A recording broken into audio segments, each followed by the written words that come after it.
I'm Tino Roncone. And I'm Teresa Wiley. Welcome to Action News Go. Today we'll be taking a look at the statistics behind mass shootings. And an in-depth look at the correlation between climate change and wildfires. And explore the theory some hold that The Simpsons can predict the future.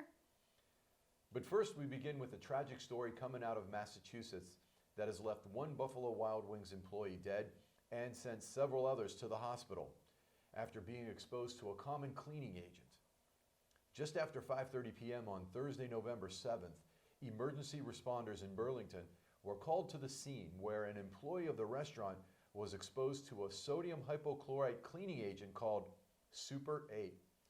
9 employees and 2 customers were hospitalized as a result of this exposure. A worker had prepared the floor with the cleaner and then immediately stepped outside for fresh air. A second worker then tried to squeegee the cleaning agent out of the restaurant, inhaling a lethal amount of the agent. Then he was transferred to the hospital, where he died. The U.S. Occupational Safety and Health Administration has been informed of the incident, and the local law enforcement will conduct an investigation. I hope they can get to the bottom of this before anyone else is harmed. For sure. Over the past decade, the frequency of mass shootings has reached epidemic proportions. Our reporter Matt Chafee explores the social, political, and psychological aspects of this tragic trend. Mass shootings are becoming an ever-growing epidemic in 2019, with over 300 lives cut short through gun violence. The first recorded mass shooting event took place over 50 years ago at the University of Texas, where 16 people were killed in a ruthless attack. Since then, mass gun violence has become far too common throughout the world, especially in America. This begs the question, is there a solution to these terrible tragedies? During the fourth quarter of 2019, there has been a mass shooting almost every 2 weeks, according to FBI agent Christopher Combs. Both students and faculty agree that America's gun control problem is out of hand. I think that it's absolutely outrageous in a way. Just like gun violence in general. Just like I hate it. I don't like guns really that much.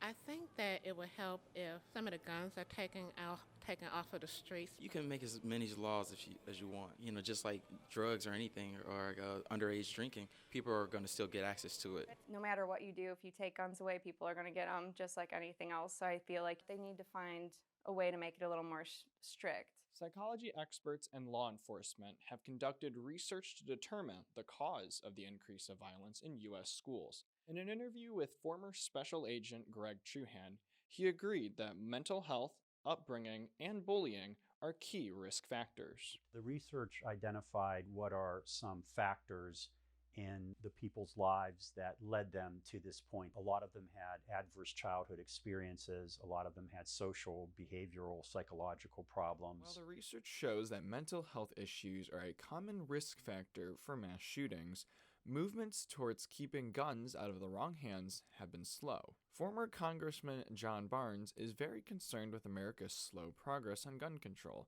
and agreed that restrictions for people with mental illness are an absolute must. Well, it's a very, very complicated issue. We have to have people to understand that no one is trying to take away their right to have a gun. That is not the focus. What the focus is to make sure that people who should not have guns do not have access to the process.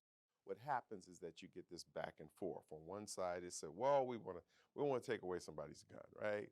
And we want to take away no one in government has the authority to take away people's guns. I mean, that's just a misnomer, right? You might hear some of the presidential candidates saying, oh, we want to take away this, we want to take away that. That's not practical. And I think that it's very practical for us to want to ensure, and it's an absolute must, that people who have mental illnesses do not participate in a process where they're able to go out and just buy a gun. While progress on the mass violence epidemic has been slow, it's important for everyone to follow prevention procedures until a solution is found. As a community, we must remain aware of what is being said both in person and online. If you hear or see anything that could be considered suspicious or threatening, please report it to the authorities so that they can intervene and hopefully prevent any further tragedies. Matt Chafee, Action News Go. It leaves me wondering if we'll ever find a solution, Teresa. Sadly, that's hard to predict, Tino. But speaking of predictions, there's a theory that has been floated by die-hard fans of The Simpsons TV show. They assert that the show consistently predicts future events. I'm a bit skeptical. Well, before you judge, let's see what our investigators found out. Lots of people believe The Simpsons can predict the future. What the creators say they have done is reach logical conclusions based on the facts presented to them and craft a gag around those conclusions. So what are your thoughts on The Simpsons somehow predicting the future? My thoughts, I think it's kind of weird. I mean, I know the whole conspiracy stuff, like, for example, the presidency of Trump. As you know, we've inherited quite a budget crunch from President Trump. And the two videos side by side, within the actual episode, and it happening in real life, going down the escalator, the same hand motion, everything is just crazy. Then they predicted catastrophes, Lady Gaga.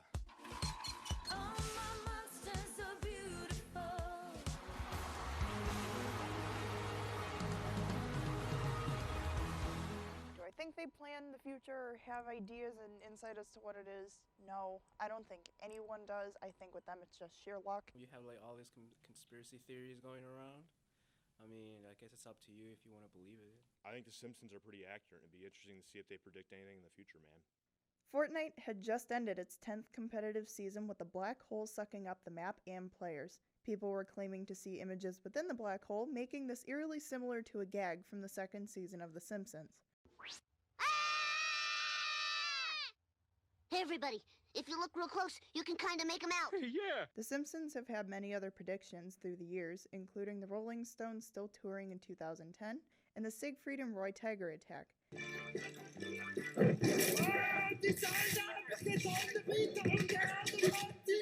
Siegfried and Roy used tigers in their show, so it seems appropriate to believe that eventually the animal would lash out against them. Now, of course, there is also the most famous prediction from The Simpsons, Donald J. Trump serving as president of the United States. During the election, Simpsons creator Matt Groening had this to say about Trump becoming president. I find it unlikely that he will get elected. You find it unlikely he'll get elected at all? Yeah. Al Jean is also on record saying that the facts were there for this one as well. Trump had said for years before actually running that he would make a bid for the position. The President of the United States, Donald Trump. Sounds good. While him winning is something I'm sure many didn't count on, there's still support behind the writer's prediction. Can they predict the future? Only time will tell. This is Lisa Pavlonis with Action News Go. Are you a believer now? When they predict the lotto numbers for the next drawing, then I'll jump on board. Coming up next, the secret to a long and happy relationship. And I do mean long. The Indians player that should be an example to us all. And California is still burning after this. My Lakeland professors are great, experienced, and help every step of the way. After 2 years, my credits will transfer toward my bachelor's. I'm saving thousands at Lakeland. It's a real bargain. Opportunity starts here at Lakeland. Hello again, and welcome back to Action News Go. I'm Teresa Wiley, alongside Tino Rincon. According to Guinness World Records, as of Friday, November 8th, with a combined age of 211 years, a husband and wife in Texas are officially the oldest living couple in the world. 106-year-old John Henderson and his 105-year-old wife, Charlotte, have a love story that is literally one for the ages. On December 15th, they will celebrate 80 years of marriage. The couple stated that the secret to a long and healthy relationship is to live life in moderation and be cordial to your spouse. What an incredible story and such an inspirational message. In more inspirational news, Cleveland Indians right-hander Carlos Carrasco has been named recipient of the 2019 Roberto Clemente Award. The Roberto Clemente Award is given annually to the player who best represents the game of baseball through extraordinary character, community involvement, philanthropy, and positive contributions both on and off the field. Carrasco was diagnosed earlier this year with a form of blood cancer called chronic myeloid leukemia, which sidelined him for much of the season. He would later return to the team as a reliever when rosters expanded in September. Carrasco and his wife Carrie, among other things, provide boxed lunches for the homeless on their front porch of their home in Florida every other Sunday in the off-season. They also fund a scholarship for single mothers and have donated money for clothes, food, medicine, and school supplies to the underprivileged in the United States, Colombia, Venezuela, and Africa. Wow, what an amazing athlete and human being. That's for sure. And finally, as wildfires rage on in California and other parts of the world, our investigative team gets to the heart of the matter with this report. In the last year, California wildfires have cost the state $400 billion, destroyed more than 1,000 homes, and caused the loss of 85 lives. Normally, wildfires occur in the forested areas of California, but in the recent years, these fires have begun to threaten residential areas. Some say that the Amazon rainforest is the lungs of the world because this huge forest area turns carbon dioxide into 16% of the world's oxygen. With the frequency of Western U.S. wildfires increasing by 400% since 1970, the effects of climate change, or global warming, is called into question. We spoke to Mark Lefkowitz from the Green City Blue Lake organization for more information on our current environmental state. So global warming is the result of rampant carbon emissions, and rampant carbon emissions are the result of human-led activity. We have a shot at reaching that sort of stable 2 degrees Celsius rise that we need to get to a safe climate and a safe habitable planet for us all to enjoy for future generations. Join a group that is engaged in climate action. Educate your friends and family about how the climate is changing and what's happening, what we can do about it, and then just be the change.